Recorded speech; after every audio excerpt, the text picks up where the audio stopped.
Welcome to The Brink, the show where we explore stories of monumental success and catastrophic failure. Mm. Today, we're tackling a scenario that sounds, well, almost mythical.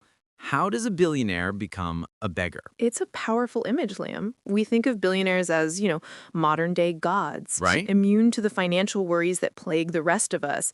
But history is filled with cautionary tales of titans who fell, and their stories reveal so much about the psychology of wealth and ruin. Let's start with the most dramatic category, the con men.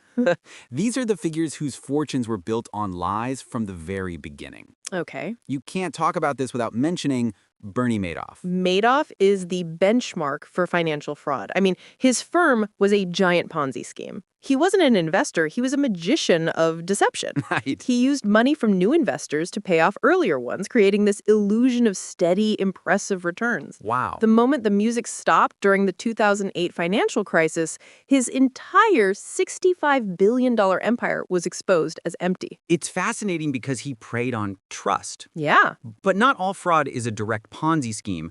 Chloe, you've looked into the case of Elizabeth Holmes, right? Her fall was different. Completely. Holmes sold a vision. She was the charismatic founder of Theranos, a company she claimed would revolutionize healthcare with a device that could run hundreds of tests from a single drop of blood. At its peak, Theranos was valued at $9 billion, making her the youngest self-made female billionaire. The problem was the technology simply didn't work. It was a massive fraud. She wasn't just moving money around like Madoff. Right. She was faking demonstrations, lying about capabilities, and putting patients at risk. When the truth came out, her net worth plummeted from $4.5 billion to zero. Both Madoff and Holmes show that fortunes built on deception are just mirages, waiting to disappear. But what about the billionaires who earned their money legitimately and still lost it all? Yeah. That to me is even more shocking. Let's talk about the gamblers. This is where we see the dark side of ambition. A perfect case study is Ike Batista. In 2012, he was the seventh richest person in the world, the face of Brazil's economic boom, with a net worth over $30 billion. Wow. He had his hand in mining, energy, and logistics. And his big play was oil. Yeah. He made incredibly bold promises about the output of his offshore oil field. He didn't just bet on it, he leveraged his entire empire on it. When those oil fields failed to produce anywhere near his projections, his credibility shattered. Oh, man. His investors pulled out, his companies defaulted, and his fortune just evaporated almost overnight. He went from a net worth of billions to being over $1 billion in debt. So the very same over-the-top confidence that made him a star became his downfall. Exactly. He couldn't fathom the possibility of being wrong. That's a textbook definition of hubris. It's a psychological trap. You have so much success, Right. you begin to believe your own hype. This leads to another fatal mistake we see time and again, a complete lack of diversification. You mean putting all your eggs in one very, very expensive basket? Exactly. Look at Sean Quinn, who was once the richest man in Ireland. Okay. He took an enormous position in the Anglo-Irish Bank, using his other businesses as collateral to double down on his investment.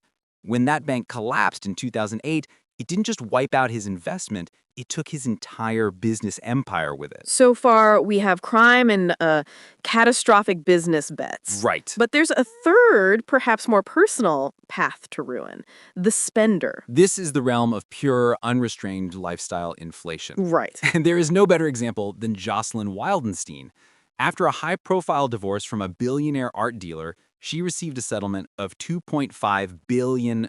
An almost infinite amount of money for any normal person. Right. But her spending habits were nothing but normal. I bet. She was spending $1 million a month on everything from lavish purchases to extreme cosmetic surgery, earning her the nickname Catwoman. She also made poor decisions with the assets that she was given, finding some of the art in her trust was worth far less than expected. And what happened? 2018, she filed for bankruptcy. She claimed she had $0 in her bank account and was living on Social Security. Ah, wow. It proves the most basic law of personal finance, a law that is true for everyone. It doesn't matter how much you make. If you spend more than you have, the end result is always the same. When you put it all together, the crime, the gambles, the spending, it seems the real story isn't about finance. It's about human nature. Yeah. It's about losing perspective, discipline, and ultimately respect for the very money you work so hard to accumulate. Exactly. The skills required to build a billion-dollar fortune, extreme risk-taking, unshakable self-belief, relentless ambition, are often the exact opposite of the skills needed to preserve one, which is prudence, humility, and risk management. It's a fundamental conflict in the psychology of the ultra-successful. A truly powerful lesson that scales down to any level of wealth.